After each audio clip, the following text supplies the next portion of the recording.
Katika mikutano hii ya TUCASA STU 2025 ambalo neno kuu wito wa kusimama imara katika imani. Wakati ule wa asubuhi tulikuwa nini maana ya wito? Ni wito unatoka kwa Mungu na ni wito wa kwenda kwa Mungu.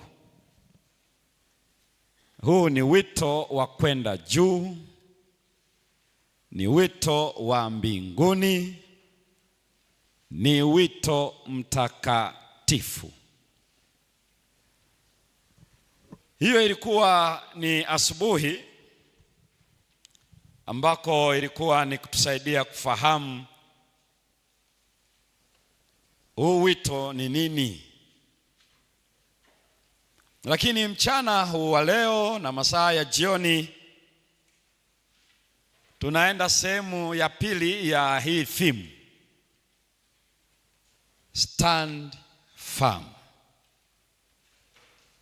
ambayo nimechagua kuwa na somo linalosema muda wa kujitoa, a moment of commitment. Kuna maswali ambayo ni vizuri tupate majibu yake. Unajuaje wewe umejitoa?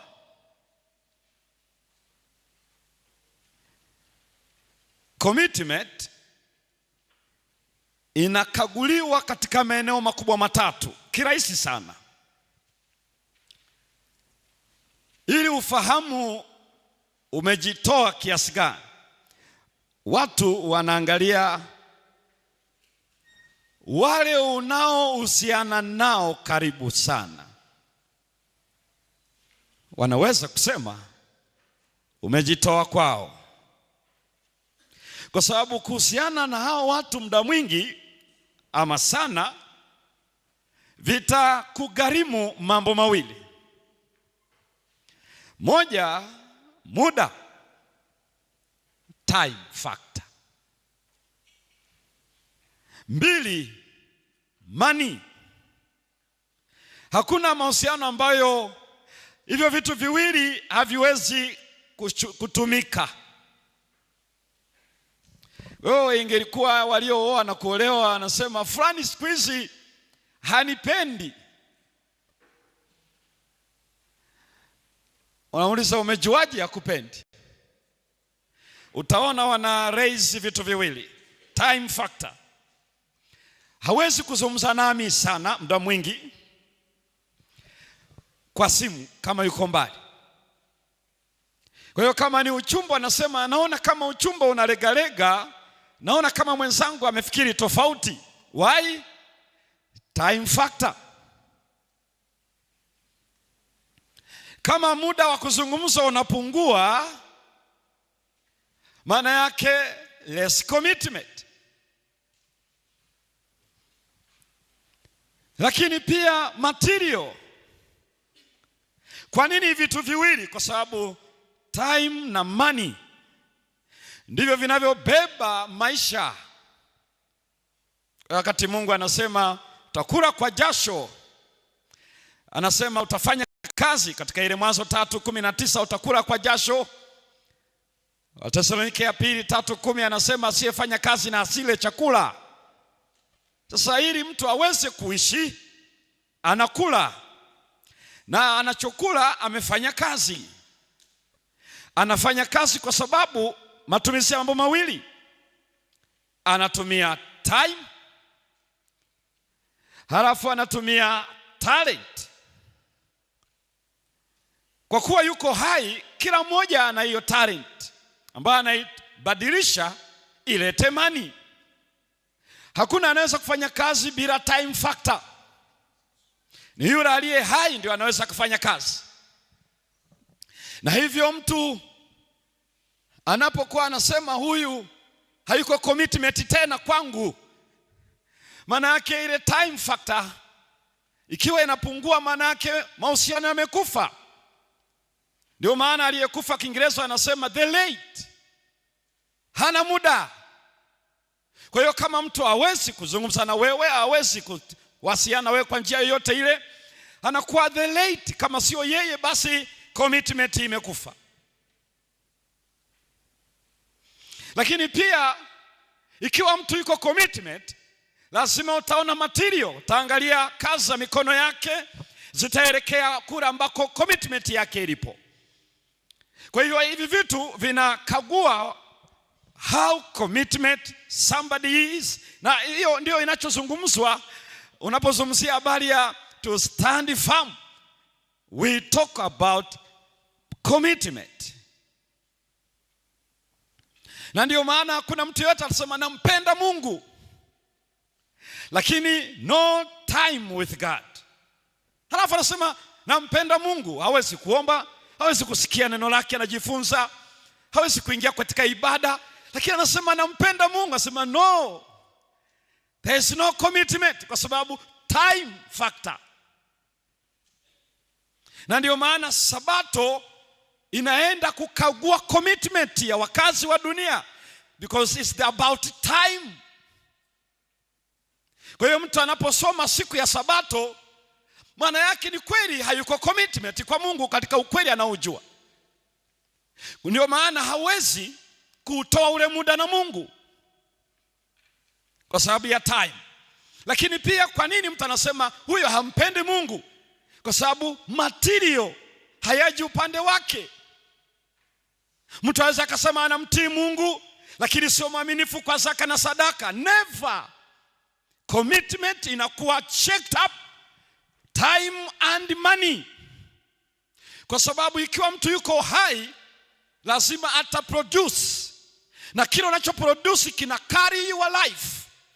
Kwa hiyo mtu anakupatia 2,000, anakupatia 5,000, anakupa 10,000, anakupa maisha yake.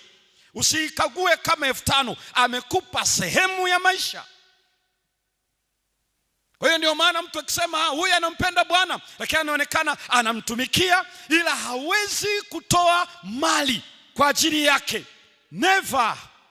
Ndio maana Yesu anasema toeni hazina zenu, mpeleke wapi? Hiyo ni kitabu cha Mathayo 6 aya 19 hadi 21. Maana pale moyo wa mtu uliko,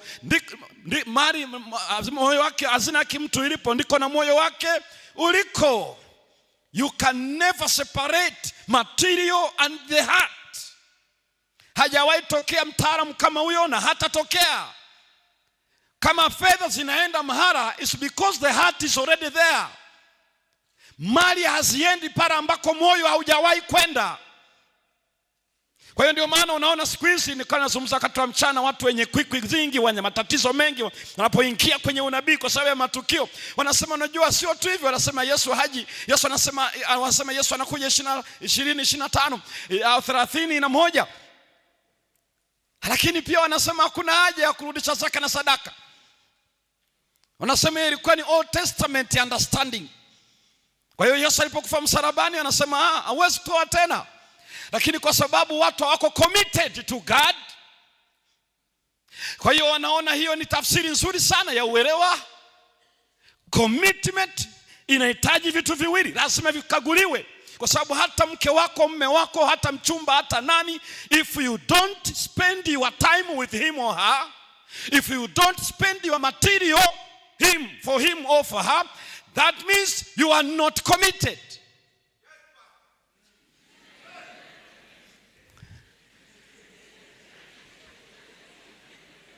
Ubarikiwe. Umetoa 89 fedha elfu za Tanzania kwa sababu you spend money because you are committed. Kuna watu ambao wakuja hapa na wana hela zaidi ya hizo kwa sababu hawako committed na neno. Kwao sio kitu cha muhimu sana kwao, lakini wanaweza kutumia zaidi ya 200,000, lakini isiwe kwa ajili ya mikutano neno la Bwana.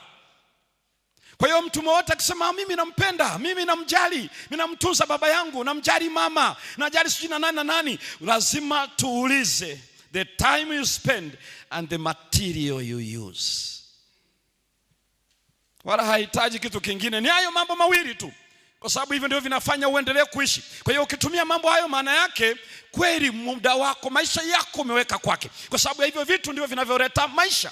Kwa hiyo unapotumia vitu hivyo, maana yake maisha yako pale. Kwa hiyo unaposikia watu wengi wanaeleza kwamba hakuna haja ya zaka na sadaka, hiki na kile, unajua hivi tu, unafanya hivi na vile, ninajua kwa nini Ibilisi anawaambia hivyo.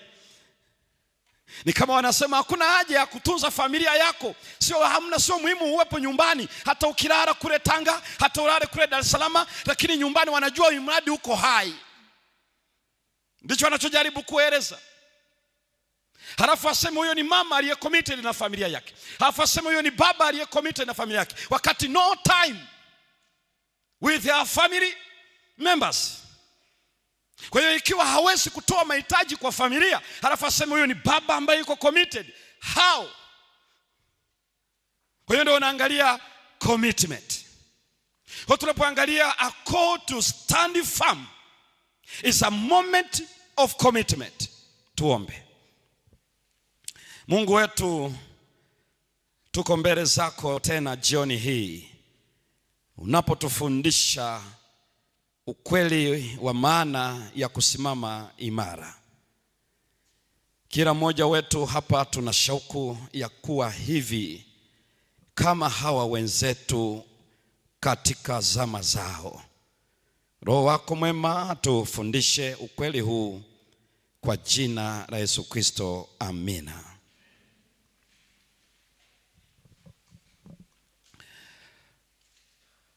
There is a moment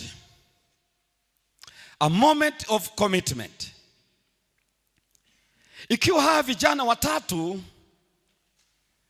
wasingekutana na hiki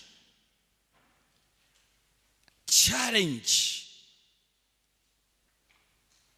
kama kusingekuwa na challenge, wala hata yasingeliandikwa. Na hii challenge yao sio ya kitoto. Vijana wanasema sio ya kitoto hii. Siku zote changamoto inapotoka kwa authority,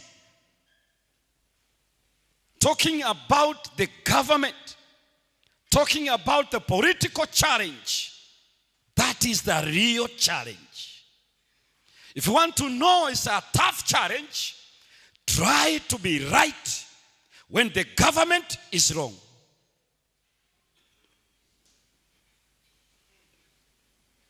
Just try. Kama ni serikali ya Jamhuri ya Muungano wa Tanzania, halafu ukasema no, you are wrong as a government, then you will understand what it means to stand firm.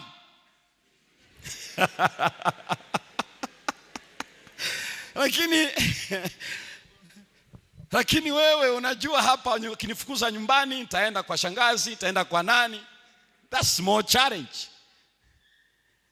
Lakini ukikukabiliana serikali ambao unajua utapoteza sio tu mashamba, utapoteza nyumba, utapoteza kila kitu, utapoteza uhai, na kama utaishi utakuwa mkimbizi nchi nyingine, ndipo unaweza ukajua hawa vijana wakiwa ni captives, halafu anakutana na huyu greatest monarch Nebukadnezar, ambaye mataifa yote wameassemble.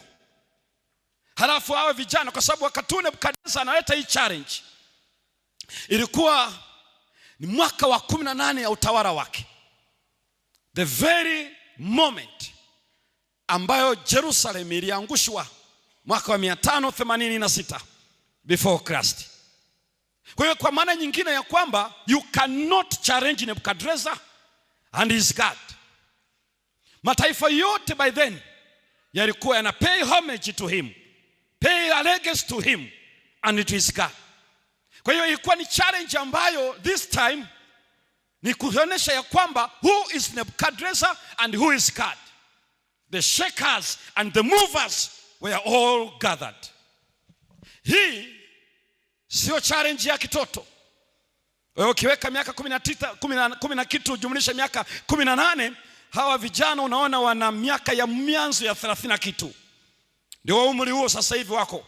Na kwenye ile sura ya 20, sura ya pili, Inaelezea baada ya ile ndoto ya Nebukadreza ambapo Danieli aitafsiri. Danieli akakuzwa, akapewa zawadi nyingi, na akawa mkuu wa kila waliyekuwa na hekima na kila aliyekuwa mkuu katika tawala ule kasoro yeye. Halafu Danieli pia akaweka request kwa ajili ya Anania, Mishaeli na Azaria. Mimi najifunza kitu cha ajabu sana. Danieli wakati anapata fursa hiyo hakwenda peke yake, aliomba pia kwa ajili ya wenzake. Sio wakina Danieli wa siku hizi wakienda wanaona ndio wao wenyewe tu. Ila uwe na hakika wewe unayemfanyia request kama na yeye ana utu wa mgongo, kwa sababu huko unakoenda unakwenda kukabiliana nyingine. Kwa hiyo wakati fulani unafurahia kwamba fulani amekwea bwana kwenye mamlaka, kwenye serikali. Maana ikiwa atajua, Danieli alijua yakitenda kazi na uaminifu itakuwa baraka kwa utawala wa Nebukadreza. Na alijua Anania ni nani, alijua Mishaeli ni nani, alijua Azaria ni nani. Kwa hiyo akasema naomba hawa pia waweze kukwea. Na Nebukadreza akawapandisha vyeo wote wale vijana watatu. Kwa hiyo hakufanya kwa sababu ya upendeleo, ila alifanya akijua atakuwa baraka. Kwa hiyo sio kitu cha kusema unajua ukiweza mchukue tu mradi ni Mwadventista. Sizungumzii tu mradi ni Mwadventista, lakini uwe na hakika na yeye ana uti wa mgongo, kwa sababu huko anakokwea, huko anakwea usoni pa mfalme.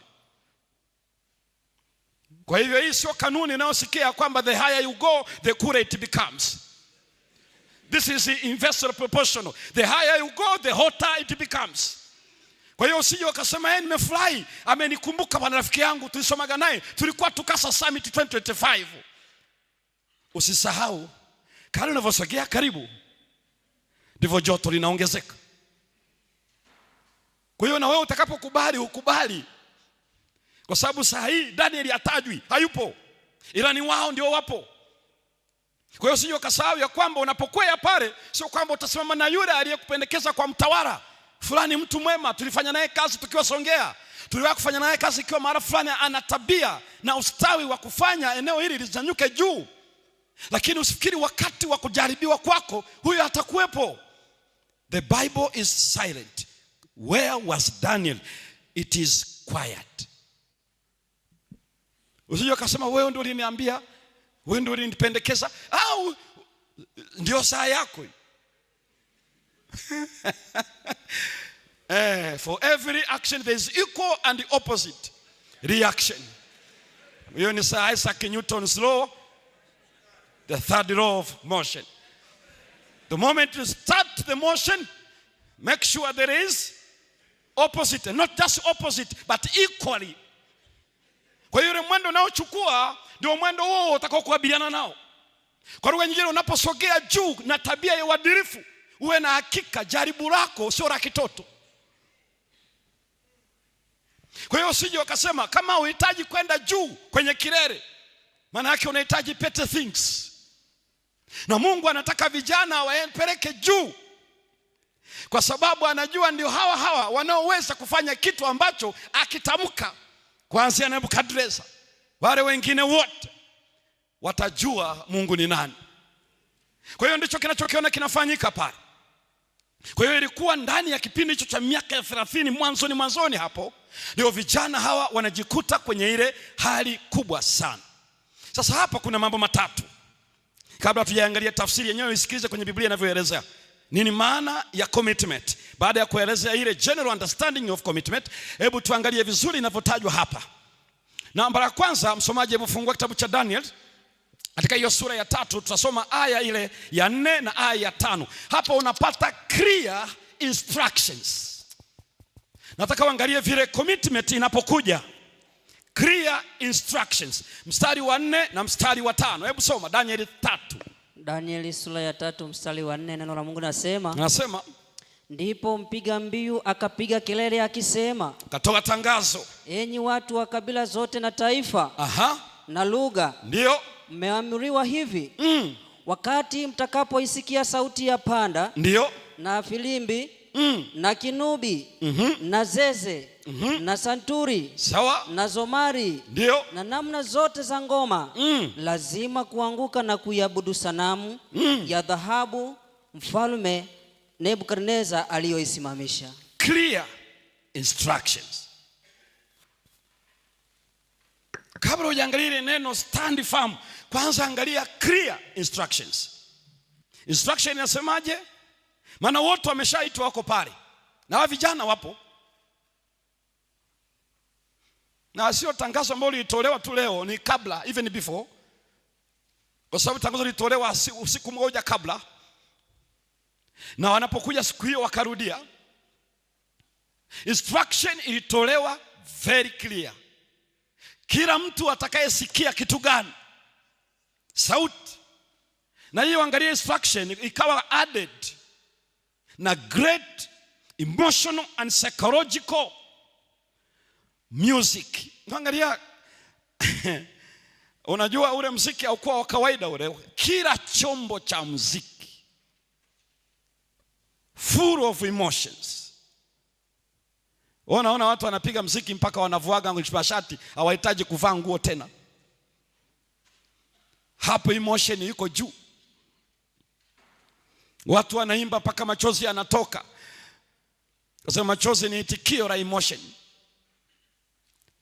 Watu wanaimba muziki mpaka wanakuwa vile. Vile muziki wote ulikuwepo. Kwa hiyo ukaadi ile force, nguvu katika ile action ya ile siku ambayo ni international dedication of Nebuchadnezzar's God image. Na hii inayozungumzwa pale ni kwa ajili ya utawala wake, mamlaka yake na Mungu wake. Na watu wa mataifa yote, falme zote. Haikuwa utawala wa Kaldayo peke yake. Mataifa yote ambayo yalikuwa tayari yako mikononi mwake, wote wakaassemble. Tunajua kuangalia ilikuwa ni wapi na why that place. Kwa hivyo Biblia inaeleza ya kwamba maelekezo yalitolewa wazi. Kila atakayesikia ni lazima kuanguka na kusujudu. Kwani hilo si lilikuwa wazi jamani? Clear instructions. Number 2, clear warning. Soma ile aya ya 6. Clear warning. Nasema aya ya 6 neno la Mungu linasema, na kila mtu asianguka na kuabudu atatupwa saa hiyo hiyo katika tanuru ya moto wakao. Basi aya ya 6 peke yake. Mtu asiye anguka na kusujudu, clear warning, the same time, same hour. Na ile tanuru likachochewa. Biblia inaeleza kwamba zaidi ya desturi yake. Mara ngapi? Mara 7. Hiyo ni clear warning. Ama unauliza hivi alisemaje? Hii sio ya kusema kwamba hivi alisemaje mtihani ni Sabato. Clear. Ametoa clear instruction. Saa 2 asubuhi Jumamosi. Clear instructions. Warning, asiyefanya mtihani. Unajua saa nyingine yani wewe una debate na habari ya total dismissal. Unazungumzia habari ya discontinuance ambayo inatajwa pale. Wenzako walichoambiwa, you fail to follow and worship, tukutane kwenye moto. Kwa hiyo hakuna option nitaenda kulima mashamba. Ni vizuri ujue ile warning haikuwa ya kitoto. Sio kwamba tutamtimua kwenye utawala wetu. Never.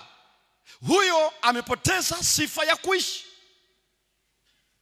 Na unaangalia siku zote sisi ambao yanayotustua hapa yanahusiana tu na msosi, yanahusiana si na hiki, yanahusiana na hiki, lakini maisha yanaendelea.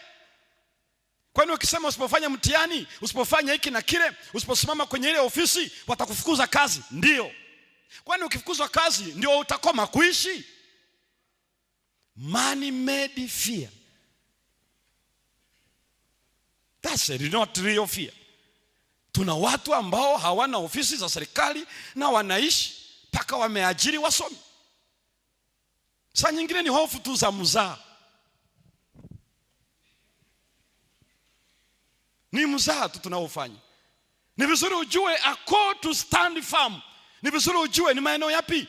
How do you know that you are strong in faith? Hiyo itakuwa ni kesho hapa, habari ya faith. Lakini angalia vizuri hapa ya kwamba ili useme mimi unajua katika wetu wasema nina msimamo. Mimi msimamo yetu tumesimama kwenye siafu tu. Unajua nasema mimi na msimamo. Wewe unawajua siafu wewe? Hakunaga jeshi imara kama la siafu. Lila hata askari anaacha silaha. Hawajuike kitu wale. Sasa nyingine misimamo yetu huko tumesimama kwenye siafu. Utakimbia. Tutakuja kuangalia secret ya vijana ni nini. Ngoja tuangalie tu kwanza maana ya hii theme. Kwa sababu huwezi kufikia kufanya vitu vya namna ile na hakuna mahakama ya rufaa. Yaani final ni mfalme.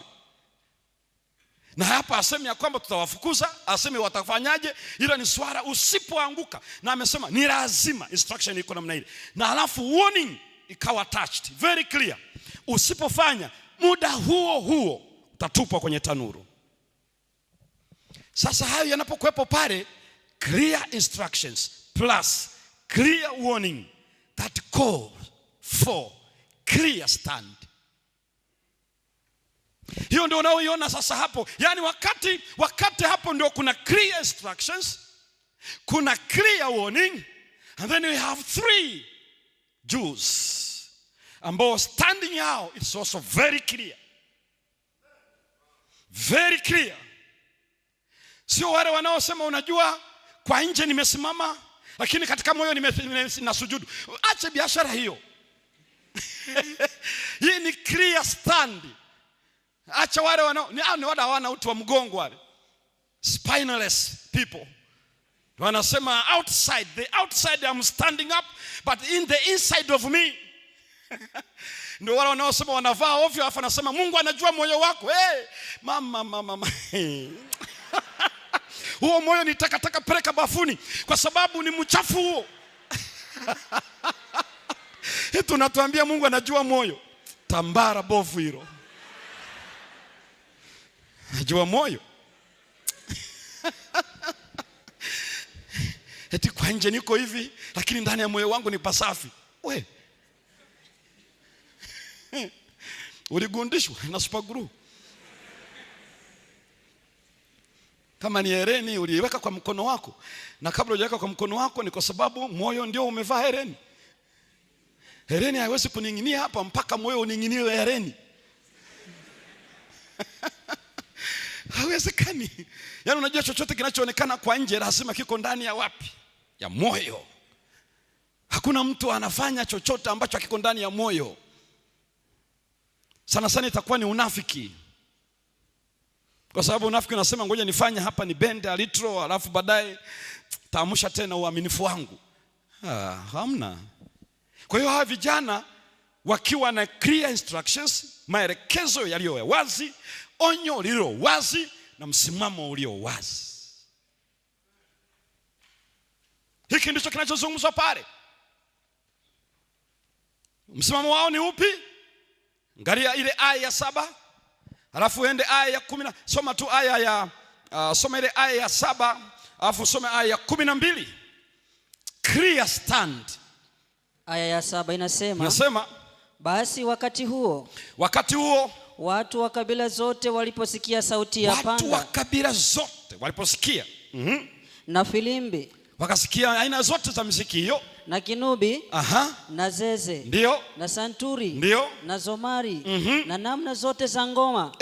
Watu wote na mataifa, wa mataifa yote na lugha zote wakaanguka wakaiabudu ile sanamu, wakaabudu sanamu, Mfalme Nebukadneza aliyoisimamisha. Mstari wa 12. Wako Wayahudi kadha wa kadha. Hao sasa Wayahudi kadha wa kadha uliowaweka juu ya mambo ya wilaya ya Babeli. Wanawashtaki sasa kwa mfalme. Yani Shadrach, Meshach na Abednego. Watu hao mfalme, ndio hawakukujali wewe. Hao kwanza hawakujali, which is very wrong. Hawaitumikii miungu yako. That is very right. They cannot serve Nebuchadnezzar's gods. Wala kuiabudu ile sanamu. Even to worship. Na kwa sababu gani? Ile shtaki la kwanza wako very wrong. Eti hawamjali Nebuchadnezzar, hawamheshimu. Hawa vijana wanamheshimu sana. Ila haya mawili walikuwa sahihi. Hawawezi kuabudu sanamu. Hawa vijana wanaojua usijifanyie sanamu ya kuchonga, wala usisujudie kuvitumikia. Hawa vijana wanaojua ile amri ya kwanza, usiwe na miungu mingine ila mimi. Leo kweli wakasema hapa Nebukadnezar, this is the point of departure. Tutaachania hapa. Wanamjali lakini kwenye hili hamna. Hapa ndipo unaona stand yao ipi kwenye hii political pressure, political challenge. Wakati wote wameinama, wamesujudu, wao wakabaki wamesimama. Wewe tu na mimi, hebu fikiria tuko kwenye mkutano dhifa ya kitaifa. Halafu yuko kiongozi wa nchi na umepata upendeleo huko kwenye jukwaa, umeketi kwenye viti vya jukwaa. Halafu akasema kwa heshima tusimame tumkumbuke marehemu kwa dakika moja. Yaani unajua, I'm trying to imagine. Na kamera zinamulika hivi. Yaani huko hapa kwenye jukwaa, mkuu wako anasimama anakaa kimya. Unajua saa nyingine unavichukulia, na hapo sana sana kitakacho kuwafanya unyanyuke ni msosi tu. Sio kwamba watakuua. Hatujawahi kusikia mahara kwenye serikali yetu hii kwamba watamuua, kwa sababu wakati viongozi wamesimama, yeye alibaki amefanyaje? Amekaa. Sana sana atasema amekudharau. Ndivyo alivyoshtaki namna hiyo. Na matokeo yake ni kwamba anajifanya nini? Basi tutamtoa kwenye nafasi hiyo. Sawa. Lakini hata hiyo wengi wetu hatuwezi kusimama. Hiyo tu hatuwezi. Hapa kuna challenge. Kama hatuwezi kuanguka, tunauawa. Kwa hiyo ni wakati huu wa wote, mataifa yote waliokutanika hapa, kutoka Ukaridayo, kutoka Umedi, kutoka wapi, walioletwa katika mji huu ili waweze kufanya hii sikukuu ya kitaifa kwa mamlaka ya Nebukadnezar, kwa Mungu wa Nebukadnezar, na ni uzinduzi, dedication ya kimataifa. Na wakati yote inafanyika, wakati wote hao wanasujudu maamiri, mawaziri, Wakaridayo, sijui watu gani, officials, hao watu ambao unaweza kuona vijana pia wako karibu sana kwenye kundi hilo, kwa sababu walikuwa pia wana nafasi za uongozi, walioheshimika sana. Halafu wao wamesimama. Jeuri kweli. Hiyo ni jeuri kubwa sana. Hapo ndipo unaona theme, to stand firm. Now what is that meaning? They refused to bow down and worship the image. They refused. Clear instructions, clear warning, clear stand. Kwenye maisha tunayoishi hapa, ikiwa haueleweki, hauna uti wa mgongo. Kwa vyovyote kwenye maisha ya sasa hivi, tutakuja kuangalia siku zinazofuata, lazima watakufahamu. Lazima tu. Kwenye maisha sasa hivi lazima ufahamike. vinginevyo umefata mkondo kama maji. Hiki ndicho walichofanya wale vijana. Now what is standing firm? In Hebrew kuna maneno mawili, moja inaitwa yatsav. Yatsav lina maeneo makubwa mawili, ni sawa na ile neno jingine ambalo linaitwa amad. Amad utaliona kwenye ile 1 Kings 17 and verse 1 ambayo Elijah alisema kwa Ahabu, kama Bwana Mungu wa Israeli aishivyo, ambaye ninasimama mbele zake. Ile neno amad, whom I stand. Lakini pia utaona neno yatsav ambayo Musa aliwaambia wana Israeli, simameni tu mkaone wokovu wa Bwana. Yatsav. These two Hebrew words zina maana kuu mbili, ambayo in Greek utakutana neno linaloitwa histemi kwenye New Testament, ambayo utaiona kwenye ile Ephesians 6 verse 11. Simameni kavae silaha zote. Neno simameni. Halafu naona mpate kuzipinga. Wametafsiri kuzipinga, lakini neno lile lile histemi. Utaona hata kwenye James 4:7, mpingeni shetani naye atawakimbia. Lile neno histemi. So unaangalia neno yatsav ama amad ama histemi lina maana kuu mbili. Ya kwanza, stand still. Na watu wa Mungu hawa hawakuchagua hilo la kwanza. Lakini sikiliza tu kwanza. To stand still, hilo neno linamaanisha set yourself, oneself stand. Maana yake onyesha wapi umesimama. Stand still, calmly but strong. Hii haihusiani na position, haihusiani na structure. Inazungumzia attitude, ambayo inamaanisha kwamba unapokutana neno stand still, msanapoambiwa simameni tu, stand still, yatsav, ina maana ya kwamba resume your position. What was that position? Ndio neno wanasema on your knees. Nenda kwenye magoti. Unajua unaposema kwenye Kiswahili unaona simameni tu mkaone wokovu wa Bwana. Maana yake humble yourself.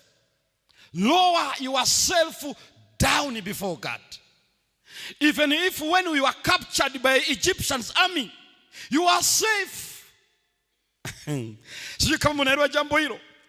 Sikilizeni Musa anachosema, anasema hivi: salimisha nafsi yenu kwa Bwana, weka hapo madhabahuni pake, stand firm, go on your knees, humble yourself, surrender, yatsav, histemi.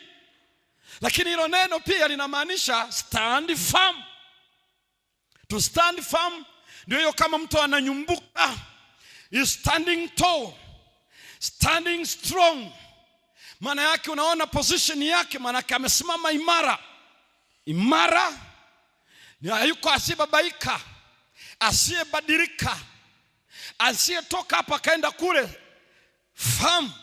Kwa hiyo nasikia hiyo neno ya serve ama mad ama histemi, to stand firm in Greek and Hebrew context inamaanisha ready for either, ambayo inamaanisha kuwa tayari kwa lolote. What? Serving God while living, or if God will allow you to die. So standing firm is to serve God no matter what. Na mimi sikujua hao watu walifikirije hapo.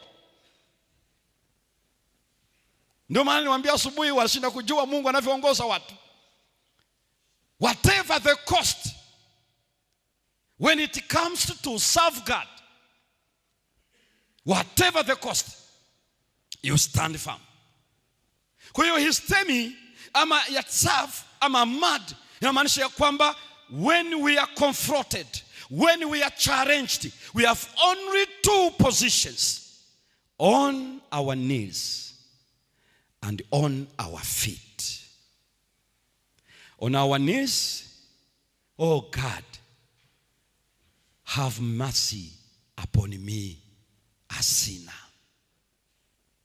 If it will be done, let it be so for your will.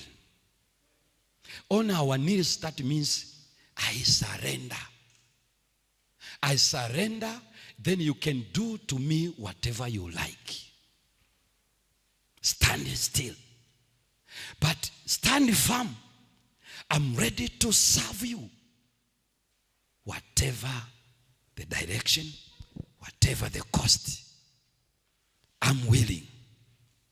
So when people bowed down to serve Marduk, these 3 Hebrew men, they stood firm, they stood still.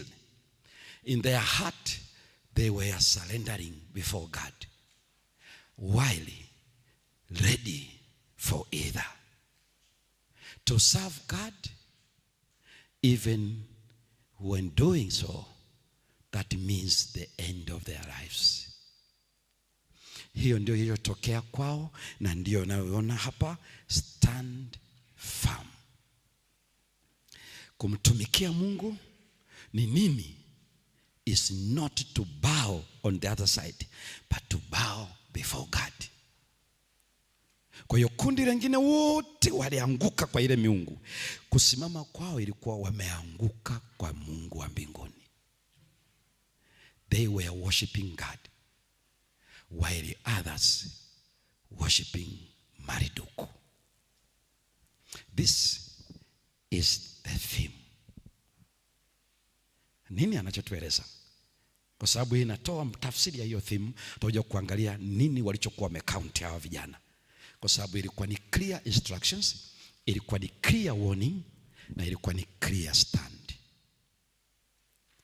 Ni vizuri ukafahamika nyumbani, ukafahamika chuoni, ukafahamika kule unakokaa, ukafahamika kwenye ile room na roommates wako, ukafahamika popote utakapokuwa, wewe unamcha Mungu. Hicho ndicho kilichotokea kwa hawa vijana, na hicho ndicho kilichoandikwa. Kwa hiyo wao walisema, wakati hao wana bow down, kwa sababu bow down ni surrender, lakini kwa sanamu, wao wakastand. Kwa nini? Wakiwa na maana hizo mbili. Wamesalimisha mioyo yao kwa Mungu. Wanasema, Mungu unirehemu mimi mwenye dhambi. I'm not deserving to stand for you. Because of your grace, I'm here.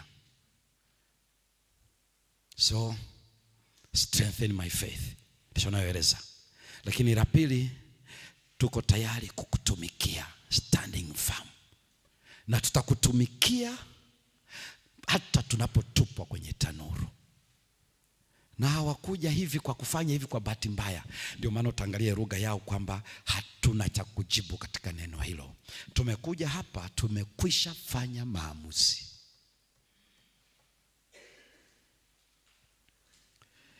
Hii ndio maana ya a moment of commitment. How do you know that you are committed? Tunaweza kutumia muda kumwabudu Mungu, tunatumia mali kumwabudu Mungu. Hiyo ni initial stage inayoonesha kama vile tunaweza kutoa uhai kwa ajili yake. Lakini pale inapokuwa kufanya hivyo kuna maanisha kifo. Pale ambako sheria zimewekwa wazi, kitakachohitajika kwa asiyefanya hivyo ni kifo. Maelekezo yametolewa wazi, maonyo yametolewa wazi. There is a moment of commitment. How do we commit ourselves? We surrender. We humble. We go down on our knees. We talk to God. At the same time, we are ready to serve him whatever the cost. Sio ile unaosikia watu wanasema, Bwana, ninaamini utafanya hiki unitoe. No, that was not this the motive of this young Hebrew boys. Haikuwa hivyo. Hawa watu walikuwa na kusema tu ya kwamba to guard and to guard. To guard and to guard. Hii ndio alichokisema Paulo kwenye Galatians, kwamba kwangu mimi kuishi ni Kristo na kufa ni faida. Toye angalia vizuri kesho anayeandika vile. To these people, kwa hao watu vijana watatu wanachosema kwamba tukiishi sisi ni kwako, na tukifa, kama hii ndio stage ya kifo chetu, bado tutabaki kuwa watifu kwako. Usisahau wale maskari walioshika wale, wakawafunga wale. Hatua yao ya mwisho ya kutii ilikuwa ni kumtii Nebukadreza, kuwafunga hawa vijana na kuwatupa kwenye tanuru, na wakalambwa na moto. Waliacha hatua yao ya mwisho wakitii Nebukadreza na Mungu wa Nebukadreza.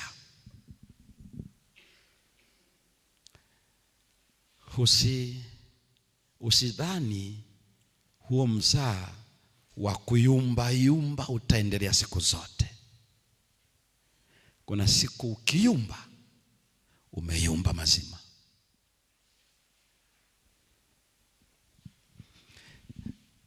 Na jioni hii ya leo, hii ndiyo siri inayotafsiriwa kuwa una msimamo. Kwa ninaposema una msimamo, ni unaweza ukagadi wa time with God in prayer, na sio zile sala zinazobadilishwa na situations. Kwa sababu tutakuja kuangalia upande wa Daniel ile 6 na ile aya 10, anasema aliomba akifungua madirisha kwenda Yerusalemu, ndivyo alivyoomba siku zote, na aliomba mambo mawili tu, thanksgiving and praise. Na anasema hiyo ndio kawaida yake ya Danieli, sio ile ya kwetu nikiugua ombi linabadilishwa, nikikutana na threat yoyote linabadilishwa. Hamna. Yaani hawa vijana hawahangaiki, Bwana utuokoe. Sikiliza ndugu zangu, the issue is not about God's deliverance and rescue. The issue is about obedience and surrender. Hivi mnajua kitu cha pekee ni hivi, watu wengi wanaomba leo Mungu awaokoe. Awaokoe kwenye nini? Kiberiti cha moto. Awaokoe kwenye nini? Kwa sababu ya tumbo lina njaa. Awaokoe kwenye nini? Kwenye hiki. Ngoja niwaambie ndugu zangu, if Calvary is not enough, if Calvary is not enough, you will keep on singing and speaking about deliverance and rescue. Yaani ukiona watu wanaomba waokolewe tu, wanyakuliwe tu, ingilia kati mahakamani, ingilia kati chuoni, Mungu utuokoe kwenye hili, you have not remembered about Calvary. That's the ultimate deliverance.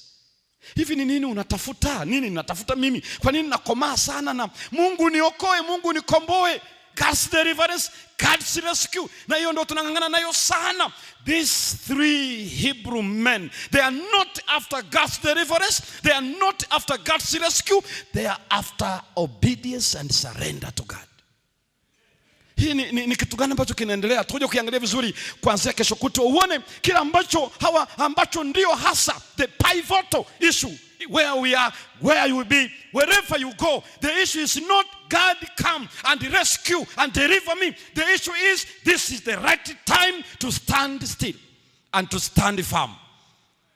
Sio issue ya kusema Bwana tuokoe. Ndio naona watu wengi wanapiga harambee za sara, Mungu ufanye hivi, na kanisa zima wanahamasishana eti waokolewe tu kwa sababu ya wamesengenywa, wamefanywa hiki na kile, wametafsiriwa vibaya, wanaenda kufungwa. Kwa hiyo wanajiiriza.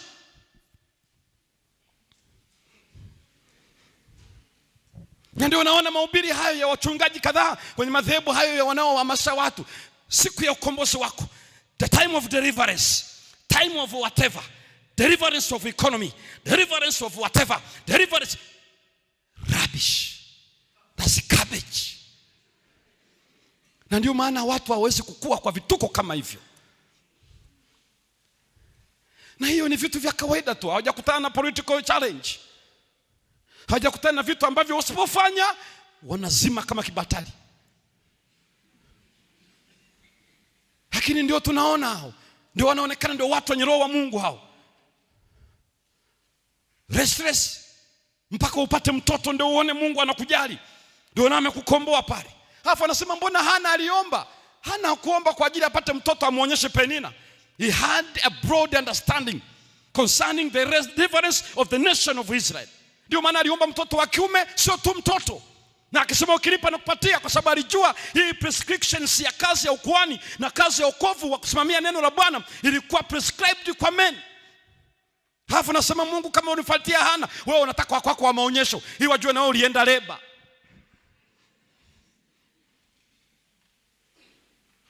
Na tunatapeliwa namna ile. Mbaraka wa uchumi, bariki mashamba, bariki na kile. Halafu naona kuwa inferior. Eti sara zangu ni za kupanda upate uchumi. Formula ya wapi? Formula ipi? Kuna mahali unaambiwa kwamba tutakuombea upate hela. Subutu. Ngoja wakutapeli tu. Yeye amesema fanya kazi siku ngapi? Na yeye amesema tabariki kazi ya mikono. Utabarikiwa mjini, utabarikiwa wapi? Si ni wale wanaofikiri vijijini hakuna baraka za Bwana. Watu wasiofuata Biblia. Kila siku ni mjini na analala kwenye korido. Wameishia kufuga ndevu, wengine wanafuga kuku wapate mayai. Sina kesi na ndevu zetu. Mseme kanielewa vibaya.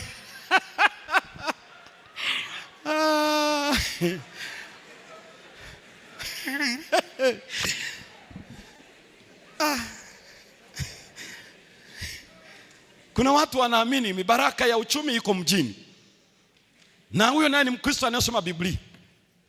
Na Mungu anasema mibaraka iko mjini na iko wapi pia? Iko mashambani. Kama iko mjini, iko pia mashambani, iko vijijini pia. Kwa hiyo ameeleza tu ni kazi za mikono, ni maarifa ya hiyo kazi unayoifanya. Ufanye kwa bidii, uache maisha ya nasa. Amezungumza acha uvivu. Na ametoa mpaka kwa watu wapagani na watu mbalimbali. Halafu mtu anasema nataka nikuombee ili biashara yako ipanuke. Ulikuwa ni retail sale, sasa itakuwa ni wholesale. Ilikuwa sio namna hii, itakuwa vile. Mazinga ombwe. Mazinga ombwe. Na kwa bahati mbaya it is creeping in this church. We have gospel ministers who are coping. Sasa wamejifanya ndio vidume wa kubariki watu wapate fedha. Unless we repent. Hatuna kitu hicho kwenye Biblia. Na mimi nitazungumza mambo haya mpaka Yesu anakuja ama ninazima. Huwezi kuwatapeli watu kwamba nitakuombea upate hela. Kwa Mungu wa Israeli, Mungu wa Yakobo, Mungu wa Isaka, kwa Yesu Kristo ambaye ni Masihi. Lazima utufundishe Wabudha wanapata kwa Mungu yupi. Lazima utueleweshe Waislamu wao wanapata kwa Yesu yupi. Bring the answer. If Christians got that wealth from Jesus, then those who are not worshiping Jesus Christ, they are not paying homage to him, where do they get money? Otherwise you are fooling people, deceiving the people, deceiving the church. Sio sara zako. Na wala sitakwambia ukiwa mwaminifu utapata hela, takudanganya. Paka leo tuna watu ndani ya kanisa hii wana hela na sio waaminifu wa matoleo. Usijidanganye. Na unajikunja kutoa ili upate utajiri. Unapoteza muda. Am I confusing you? Utasema pastor mnatuchanganya. Lazima tukuchanganye mpaka uchanganyike.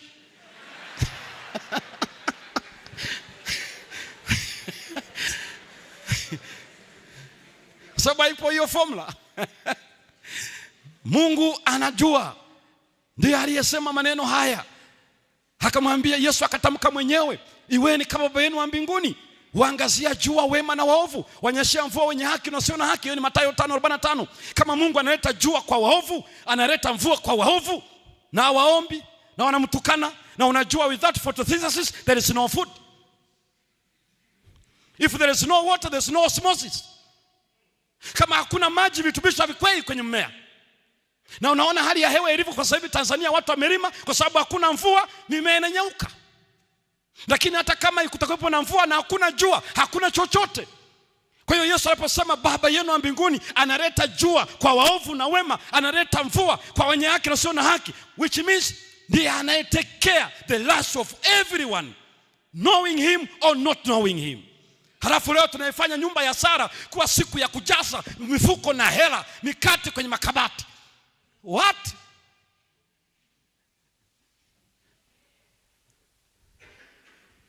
Wewe usisome halafu upate A. Tuje tukuombee eti Mungu mniombee, mimi najitoa kwa kazi ya Bwana, naendaga nyumba kwa nyumba.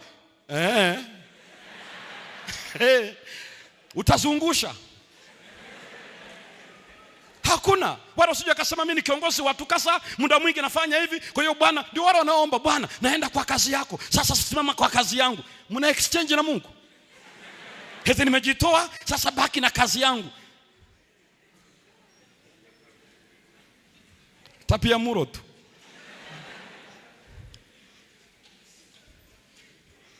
Na kwa sababu ya manifituko kama hivyo, watu wamehubiriwa wakaamini. Ukiwa mwaminifu hasa na sadaka, lazima utapata utapata kazi, utapata cheo, utapanda, uchumi utaenda vizuri, na unajikunja miaka hadi miaka na haupandi na hakuna chochote. Utaolewa, na wanaoolewa ni wale walioshusha injini. Zilikuwaga Land Cruiser, siku hizo wana Suzuki. Bodi tu ndio imebaki.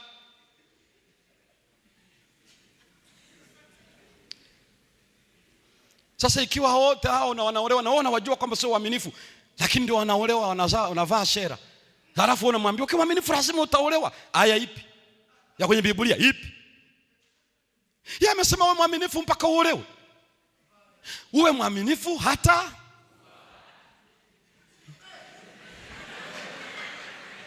kwa hiyo kama ni swala la kuolewa 2030 ikifika, unatumia ile kauli ya Mheshimiwa Jakaya, akili za kuambiwa.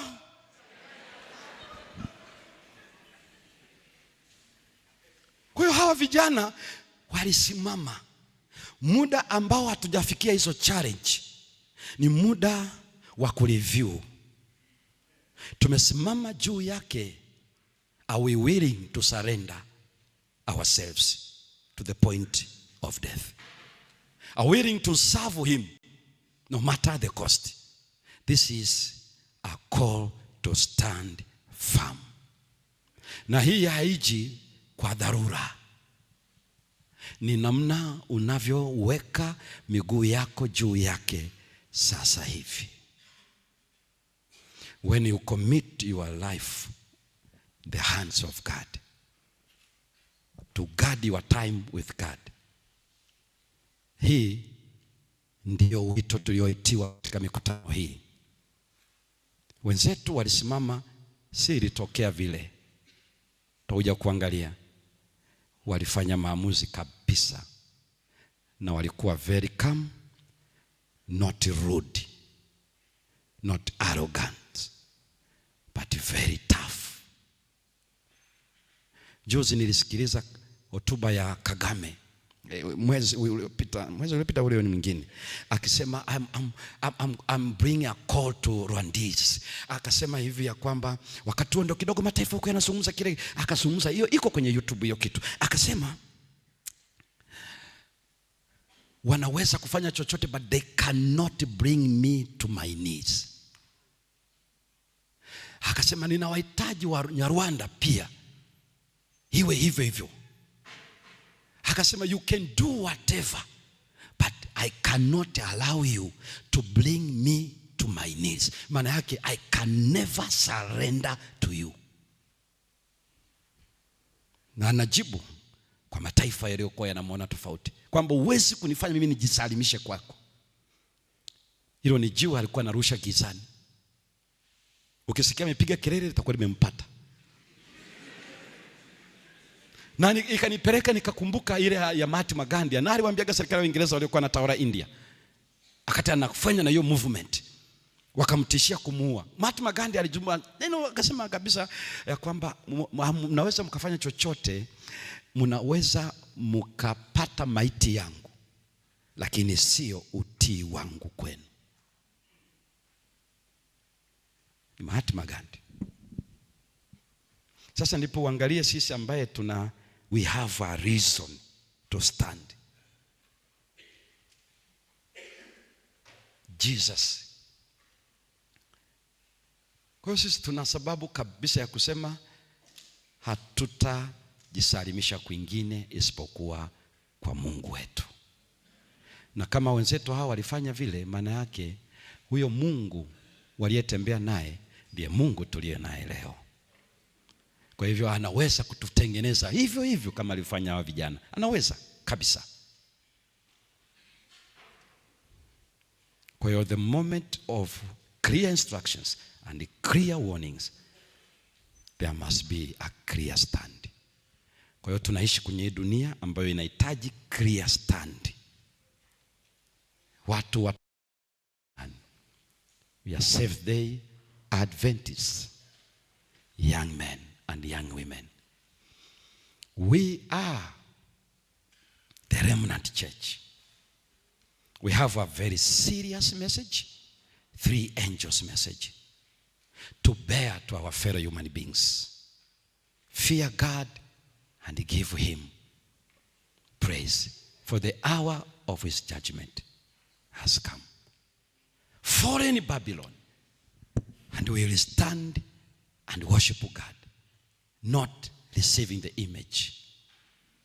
So the 3 angels message is a serious message, and we are the one to bear that message. Na sisi ndio tuliochaguliwa kabisa kwenye siku hizi za mwisho. Yaani ukiona dhambi ni nyingi sana, uwe na hakika, yaani Mungu aliona wewe ndiye fit wa kipindi hiki. Uliye fit. Wakati Ahabu ni muovu kweli kweli, Mungu alikuwa na Elia mwaminifu kweli kweli. Yaani ukiona uovu umeenda juu mno, ujue ni kizazi cha waaminifu kweli kweli. Baada ya kulia, unajua siku hizi mambo yako namna hii, kumbe bwana sisi ndio tumechaguliwa. Tuna upendeleo wa kuona injili ikifikia mwisho kwa ushujaa. Kwa hiyo wewe ndio umechaguliwa uishi wakati wa mwisho. Ungezaliwa zile zama za kati, wakati wanawashwa moto wanawaka wakati wanavutwa wanaliwa na simba. Ungeenda kipindi kile cha reformers, ungetembea kipindi kile cha wana marejeo na vipindi vingine vyote, lakini Mungu aliona sisi atatuweka reserve kwa kipindi ambacho Biblia inasema ni nyakati za hatari. Nyakati za hatari zinahitaji people like Daniel, people like Azariah, people like us. Kwa hivyo jioni hii ya leo Mungu anatuita tusimame juu yake. Maana yake tuko tayari ikiwa tunaweza kubaki na yeye wakati wote, na bado tuko willing kumtumikia, hata kama kufanya hivyo inamaanisha gharama. Ni shauku yako kufanya hivyo? Simama pamoja nami.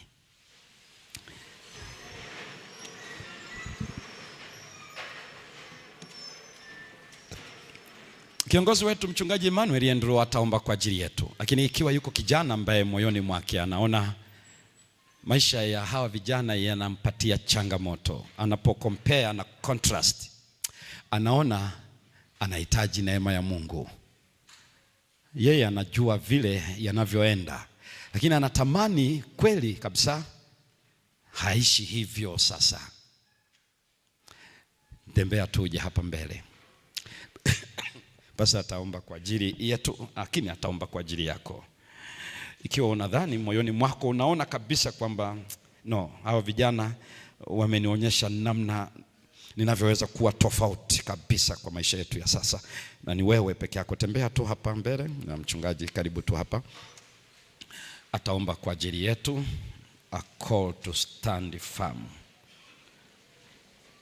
Wala hahitaji maneno ya kutukana, hahitaji kujaa jazba katika confrontation kama hizi, katika challenge kama hizi. They were very calm but very strong, very tough, lakini respectful. Waliomheshimu Nebukadreza, lakini hawawezi kuabudu miungu yake. wala hawahitaji kutoa maneno na matusi ili wajue kwamba wako strong. Hakuna matusi wa vijana walitoa, ila walitoa majibu yao rahisi kabisa, wala hawana harara, hawana chochote. Na hiki ndicho Mungu anatuita. Tuombe. Baba yetu mwema na Mungu wetu wa mbinguni, katika jioni hii ya leo, kupitia neno lako umesema nasi na umetuonyesha namna ambavyo watoto wako kwa zama zao, hata walipopitia changamoto kubwa, bado walikutegemea, walikuamini, na wewe Mungu ulitenda kwa ajili yao. Na hii inatupatia uhakika katika zama zetu pia, ya kwamba kuna uwezekano mkubwa wa sisi kusimama na wewe hata nyakati za majaribu, nyakati za changamoto, bado ukatutendea kwa utukufu wa jina lako. Na hivyo Mungu wetu, jioni ya leo, kila mmoja wetu tunapoyatazama maisha yetu, kuna mahali tumeinua miguu yetu kuitoa kwako. Kuna nyakati tumeinua mikono yetu tukaitoa kwako. Kuna nyakati tuliinua fahamu zetu tukazitoa kwako. Mungu wetu na Baba yetu, jioni ya leo tunatamani Kristo kusimama kwako. Jioni ya leo tunatamani kila mmoja wetu tunapoyatafakari maisha yetu, zile nyanja ambazo tumeziondoa kwako na kuziweka nje, tukidhani ya kwamba wakati wa changamoto tutarejea. Kumbe Mungu wetu wa mbinguni, tunapaswa kuzileta sasa ili tuendelee kusimama kwako hata tutakapokutana na changamoto. Bwana, wewe wajua namna ya kutuinua, maana tuko kwako. Na hivyo kila fahamu jioni ya leo inapotamani kuanza ukurasa mpya wa kusimama imara kwako katika kila nyanja ya maisha, jioni ya leo iko nafsi moja moja ambayo inazungumza nawe na kutamani katika jambo fulani ambalo nafsi hiyo inatamani ya kwamba Bwana uivute kuja kwako, inatamani irejee katika jioni ya leo. Baba, sikia maombi ya watoto wako, na ninaamini ya kwamba utawatendea, utatutendea kwa utukufu wa jina lako. Lakini zaidi ya hayo, wako watoto wako ambao wamepiga hatua kuja kwako. Ulipowaita, ulipotoa wito jioni hii ya kwamba ikiwa yuko mtu ambaye anatamani kusimama kwako kuanzia leo, vijana wako na watoto wako wametembea, wewe wajua, wafahamu hata nia ya mioyo yao, waijua, watendee. Na Bwana, endelea kuwapatia nguvu, wafanye kuwa imara mahali waliporegea, wafanye kuwa mashujaa. Na Bwana, wanapotamani kusimama sasa kwako, ukawashike mkono, ukawainue, ukawaongoze katika fikra na fahamu zao, na mioyo yao ikajazwe na neno lako siku zote za maisha yao, ili wakasimame imara kwa utukufu wa jina lako. Tujalie sote katika mikutano hii, jalie mtumishi wako, kila mmoja wetu Bwana, tuongoze katika maisha yetu, tujazwe Roho wako Mtakatifu, na zaidi sana Kristo, tusijazwe matendo ya dini, lakini tujazwe Roho wako Mtakatifu. na kwa uwezo wake ukatuongoze kuyatenda yaliyo mapenzi yako hata zile nyakati ngumu, kwa utukufu wa jina lako. Tubariki kila mmoja wetu hata tunapokwenda kwa vipindi vingine na mapumziko. Kuwa nasi katika jina la Yesu tunaomba. Amina.